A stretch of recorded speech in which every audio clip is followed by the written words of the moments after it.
অতি কম দিনত আপোনাৰ পকা চুলি কেনেকৈ ক'লা কৰিব তাৰে এটি ঘৰুৱা টিপছ। যদি আপোনালোকৰ চুলি কম বয়সত সৰিছে বা পকিছে, আপোনালোকে এই ঘৰুৱা টিপছটো ব্যৱহাৰ কৰিব পাৰে। ইয়াত মই কেইটামান আমলখি বজাৰৰ পৰা কিনি আনিছোঁ আৰু তাৰে লগত পিঁয়াজ লৈছোঁ। এইখিনি মই ৰুকনিত ৰুকিম, আপোনালোকে মিক্সিটো কৰিব পাৰে। মোৰ যিহেতু নাই, গতিকে এনেকৈ ৰুকনিত ৰুকিম। আৰু এতিয়া মই পিঁয়াজখিনিও ৰুকি দিছোঁ। বহুত পিছল হৈছে, গতিকে মই কটাৰীৰে লাষ্টত কাটি দিছোঁ। এয়া হৈছে তিল, মেথি, নৰসিংহ, পিঁয়াজ, আমলখি আৰু এইফালে নাৰিকল তেলৰ লগত গৰম কৰিম।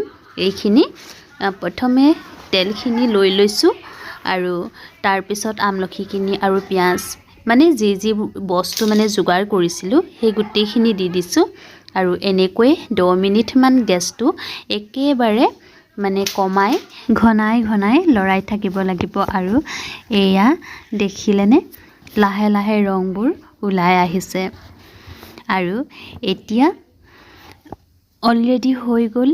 আৰু এতিয়া নমাই ধুনীয়াকৈ বাতি এটাত লৈ লৈছোঁ আৰু চাফা কাপোৰ এখন লৈ লৈছোঁ। এইখিনি এতিয়া মই আপোনালোকৰ আগত ধুনীয়াকৈ লগাই দেখুৱাম। এনেকৈ মাজে সময়ে আমলখিৰ তেল উলিয়াই চুলিত লগাই থাকিলে চুলিখিনি সৰা আৰু পকাৰ ক্ষেত্ৰত ৰোধ কৰে। আপোনালোকৰ যদি পকিছে বা সৰিছে তেন্তে ব্যৱহাৰ কৰি চাওক।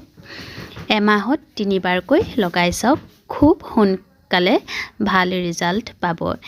এয়া মই প্ৰথমে চুলিখিনিত লগাই লৈছোঁ। আমি যিহেতু সকলোৱে জ্ঞাত যে আমলখিত চি ভিটামিন থাকে।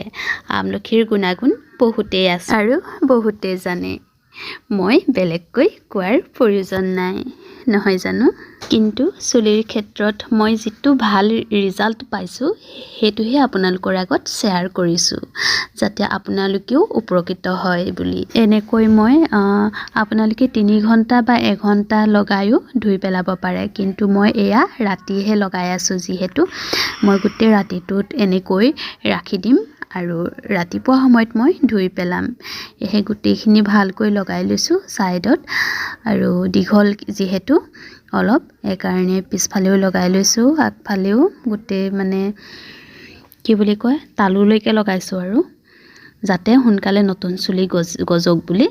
আৰু যিহেতু অলপ তেল আছিলে, মই অলপ তেল উলিয়াইছিলোঁ এতিয়া লগাবৰ কাৰণে। আৰু যিহেতু গৰমে গৰমে লগাইছোঁ মই, আৰু ঠাণ্ডা হ'লে বেছিকৈ মানে ভাল বুলি কয়। আৰু ঠাণ্ডা হ'বৰ কাৰণে মই কাইলৈহে মানে হেৰি কৰিম, এয়াও মই আপোনালোকক দেখুৱাম। এয়া মোৰ হৈ গ'ল চুলিত লগাই। আৰু যিহেতু যোনকেইটা থাকি গ'ল এয়া মই কালিৰ কাৰণে থৈ দিলোঁ। আৰু এয়া আজি ৰাতিপুৱা যিহেতু আকৌ এবাৰ গোট মাৰিলে ন, সেইকাৰণে গৰম কৰি দিছোঁ। এতিয়া যিহেতু লাহে লাহে তেলখিনি আকৌ গলিবলৈ ল'লে কথা হেৰি হৈ গৈছেগৈ। তাৰপিছত এতিয়া মই চাফা কাপোৰখনত উলিয়াই দিছোঁ আৰু চিচা বটল এখনত ধুনীয়াকৈ ৰাখি দিম বহুত দিন যোৱাকৈ। আৰু ইয়াত চি ভিটামিন কেপচুল 2টা দি দিলে হৈ যাব। মই যিহেতু এতিয়া অনা নাই, অথনিকে পিছত গৈ পেলাই আনি ইয়াত মিক্স কৰি দিম, তেতিয়া থাকিব কেইদিনমান ভাল হৈ। সেয়াই আৰু আপোনালোকেও ট্ৰাই কৰি চাব। মই যিহেতু বহুত ভাল ফল পাইছোঁ, সেয়েহে আপোনালোকৰ আগতো শ্বেয়াৰ কৰিলোঁ, যাতে মোৰ দৰে কম বয়সত চুলি সৰিছে বা পকিছে তেওঁলোকৰ কাৰণে উপকৃত হ'ব ন।